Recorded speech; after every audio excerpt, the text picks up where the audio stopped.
Abavip murakomeza neza ndabasuhuje cyane. Guess what? Turagarutse. Officially turagarutse. Tugiye kuza mu biganiro tujye kubagezaho bidasanzwe. So now you have to understand nuko ibiganiro bigiye kuza ku Abavip ibiganiro bidasanzwe ahantu nzaba ndi kumwe na Maya. Niko host aza kubahuza nabo. Actually twamaze umwanya munini turategura ibintu byinshi bitandukanye bose ikiganiro gikora international. Tujye tugira ama studio muri Africa, tugira ama studio even no muri Canada. So we are here. So right now, let's get ready for new shows. Byinshi bitandukanye kuri business, entrepreneurship, leadership, ndetse na actuality yose ijyanye n'ibintu byose economics. So right now, ngiye kuba presenting my new co-host tuzakorana. These are young, bright minds. Abantu bazi ubwenge tugiye gukorana mu biganiro byinshi bitandukanye. So I'll be back by presenting my partners. Actually bagiye kubabwira yuko right now turi Kigali ano harabera inama ya CHOGM. So right now tugiye muri Kigali na Rwanda tugiye gukora sport. Actually baraza kubereka uburyo yari imeze. Ariko let me go up and introduce my new co-host. So Eddie, please. This is Eddie. Muzamubona cyane mu biganiro byinshi by'ubwenge. So and then we have Tony, also my new brother. Umuntu cyane cyane ikintu cyose bijyanye na motivation, leadership, umuntu muri kumwe. Hanyuma then Kenny, benshi bamwe bamuzi so bingo. So ariko mfite igihe garuka mu kanya tubaganiza ku bitandukanye and then turababwira na gato ku CHOGM kuri economy hano muri Africa, muri East Africa, in Rwanda, and then dufite na message ku bantu bose bashaka kumvitsinga hano muri Africa, especially for Rwanda. Let's do this. Bongo claps.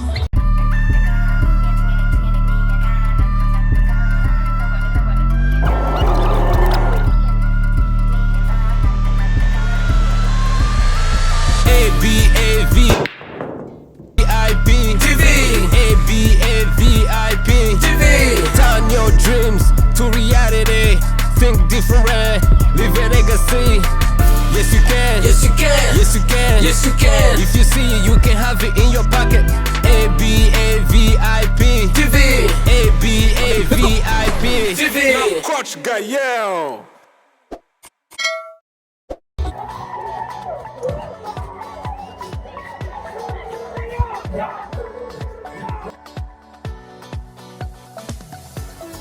So Abavip nkuko mubibona ubu ngubu tuve muri sport twise tuza tuje kuba twicaye muri Kigali Arena turuhuka duciringamo gake gake tuganira. Urabizi Alia Gael yaba presence expert hano muri business witwa Eddie Robert. He's a new team member mu VIP. So Eddie Robert mufite ibibazo Abavip nibaza ko namwe mushaka ko mufite. So Eddie Robert, kuri ibintu by'u Rwanda tutangiye kuba urabona ni igihugu kimwe kirakura cyane muri economy growth, bega turimo turatera imbere mu buryo bunejeje ku buryo n'ibihugu byo hanze bitangira ko twizeza kwakira inama nk'izi ngizi. Eddie, talk about it in briefly ukuntu ubona u Rwanda mu gihe kizaza. Yego, Abavip nishimiye guhura namwe, tuzaba turi kumwe mu biganiro byinshi especially muri business. So ngiye kubahereza ishusho iri hejuru cyane, but we'll go into details as we move forward. So as we speak today, African economy igeze kuri 2.1 trillion in US dollars. So mu Rwanda turimo turanavigatinga tuzamuka buke kuko uyu munsi iyo urebye kuri projections baduhereza batubwira ko muri 2031 ibihugu bizaba biridinze economic growth ari bitatu: Mauritius, Uganda n'u Rwanda. Ubu ngubu ni Kenya, ni Nigeria, ni South Africa, Mauritius na Ethiopia. So ikintu gitangaje rero Abavip twajoininze this Commonwealth muri 2010. Twe turi attractinga investments ziri around 300 million US dollars. Uyu munsi hodinze 3.7 billion dollars in investments. So that's 10x growth. Ikintu nshaka kubaza rero wa mu VIP, if this had happened in just 10 years, turimo turagerageza kwidevelopa twinjira muri izi ecosystem zose, ibintu bigiye kuba in the next 10 years, it's miracles, right? Ni bimwe bavuga ngo the rising tides of the ocean elevates all the ships, right? So you gotta be in the ocean. Abavip mukene kuba muri ocean iri kuzamuka kuko it's guaranteed ko muri buze kuzamuka. And just ikintu nababwira, to put it simple, u Rwanda ntago rukiri igihugu, it's a platform. It's a platform, get connected, talk to people, initiate conversation, things biri kubera hanga. it's beyond banks uburyo ziri gukoramo. It's very disruptive. Digital transaction turi gukora very crazy, right? So icyo nakubwira, get on the platform, talk to us. Turahari kugira tugufashe. Nkuko coach araza kubibabwira, it's very easy for you to connect and start business here, right? So tuvugishe, tugufashe setting up here. Whatever business ushaka gukora, tuganirize tugufashe. Right? So dushaka ko benefitinga this transformation iri kuba. This is a movement. You gotta be in there. So nibyo nababwira. Yeah. Thank you very much, Eddie. You're welcome, Ariko, brother. I have a fun question for you. Nabonye ibintu bya siporo byumva cyane men. Abana gusecinga ukuntu wigira gutya wigira gutya. So mu bintu bya siporo bihuriye na business. Ko tubizi ko business expert. Ibintu ibanga ryabyo rikurikiranwa nijoro. Ari utwo kumufata ukabikurikirana ku manywa neza. Notwo kunywa. Ni igikombe. Ego. I love you so much. Abavip, we will be back. We'll be back with more interviews. So komeza tubatembereze kandi turabakunda cyane aba VIP. Stay blessed. So aba VIP nkuko mubibona ahangaha hari business expert. He's another team member of ours. So he's a business expert, an economic enthusiast, leader w'ama communities menshi, hamwe na businesses menshi, hamwe namwe agiye atangira. So aha nongeye mufite ikibazo kiri important kandi numva n'aba VIP bari bakeneye kumenya. So urabona u Rwanda rurimo rurakomeza rutera imbere ruzamuka cyane muri growth and business. Ariko ibyo byose hari ikintu cya leadership kiba kibiri inyuma. Urabona niyo mpamvu atangiye kutugirira icyizere. So wowe nk'umuntu ubizobereye mu wambwira ati ni izihe ntambwe zikomeye u Rwanda rumaze gukora kugira ngo rufite leadership iri kuri uru rwego, cyangwa nizo ubona zikibura ukuntu bazongera? Kenny urakoze cyane. Mbere na mbere mbanje gusuhuza aba VIP. This is the top 1% show. Tuzaya tubana buri munsi.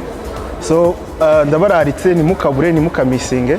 So ku kibazo warumbajije kiragoye kandi kiranoroshya at the same time, kuko impamvu kigoye nuko ukurambaje ngo nize ntambwe igihugu mbona cyakoze kugira ngo tubashe kugera kuri level yo guhostinga inama nk'iyingiyi, being one of the few countries in Africa to host this. Bise binsubiza inyuma gutekereza u Rwanda rwinjiye muri this Commonwealth Heads of State club cyangwa ibihugu bya Commonwealth. Yego, bya Commonwealth muri 2009. Literally bari bamaze imyaka irenga 15 bariho. So kuba twebwe twarinjiyemo tukaba tumazemo like less than 15 years, tukaba tugeze kuri point yo kuba hostinga now, having them in our country, given our background less than 30 years ago, we were from ashes to this. So habayeho intambwe nyinshi kandi zabayeho muri buri area in government in each sector. So I would just say 2 points. One, there's our leadership emphasizing ku kintu cya planning and executing. Every time you have goals, you have to see them through. Buri gihe niko bigenda. So we have a strong leader who makes sure each and everybody is on the same goal, on the same path, and we all take accountability in terms of executing. That brings me to the second point, which is accountability. Hano muri iki gihugu nta muntu uri above the law. Ibyo ngibyo turabizi. Ibyo ngibyo turabizi. Ikibaye icyo aricyo cyose iyo ujenjetse baragutwika. Kandi ni ibintu byiza. Ni ibintu byiza cyane. Ni ibintu byiza kuko bidufasha kwigendera kuri speed abandi batagenderaho, ko umwanya wo gutakaza tujya kuburana no kureba uwakosheje n'ibiki, twe tuba turi ku murongo twagiye. So I think it's a good thing n'ibindi bihugu byatureberaho. So ukubona ko izindi improvement zaba hose zaba ari zihe, wenda ntago turi perfect nubwo dufite inama tumaze kugeraho, ko se what more improvements twakora cyane kuri businesses ntoya n'ama middle businesses? Yeah, we'll only be perfect when we are not here. When we're perfect yet jihadi. So we still have room to grow any day, anytime. So my simple insight, no twa growing is just more inclusion to do with the small businesses. Small businesses. When it comes to things like these, in decision making and inclusion, mu organizing ibintu nk'ibi habayeho inclusivity cyane no mu rubyiruko byadufasha cyane, kuko urubyiruko bura rurihuta n'abantu ba small businesses nibo baba bazi ibyo bakeneye on ground kuruta abandi. So that inclusion yadufasha to gain more speed and sustainability. Thank you very much, Tony. Big up, my man. But a fun question, last one. Ati ntago tuzi ari wowe na Coach Gael ninde wasize undi. Coach Gael namusize namutanze na hano. Mwumva mwe muratonga ntabwo muzi ngo wasize ubundi twe turashaka kubimenya. Ariko ari Gael yaraturi imbere twese ariko ngo we wamutanze hano how. Urumva umuyobozi mwiza agenda inyuma y'intama ze. Abavip turaza kumenya icyo kibazo neza ari baritagora umuyobozi bwiza ngo yagiye inyuma yacu ariko ntabwo ari byo twamusize. Thank you Abavip, we'll be back soon. Abavip, so nkuko mubibona rero uyu nguyu muramenyereye, this is Coach Gael, umutwitsi. So umutwitsi. So Abavip nawe mufitiye ikibazo ndashaka ngatakuringe vuba vuba kugira ngo Abavip n'abandi banyarwanda muri rusange bagukurikire babimenye. So Gael, tubwire in short, nk'umu investor hano mu Rwanda, you have invested in several businesses now. Nk'umu investor hano mu Rwanda ni ikihe kintu ubona cyakukuruye kumva ko kuinvestinga mu Rwanda byoroshye kurusha uko wakwinvestinga ahandi hantu hose kandi kuzabona return on investment? Actually vuba nerukaga hano mu kuba hano 2006 ni igihe kirekire ariko cyo naragarutse mbona environment yose twacreatinze hano y'aba investors ukuntu gutangira no business ushobora gutangira business 6 hours kwa ubundi kubona registration ibintu byose business ikaba registered 6 hours uri umunyamahanga.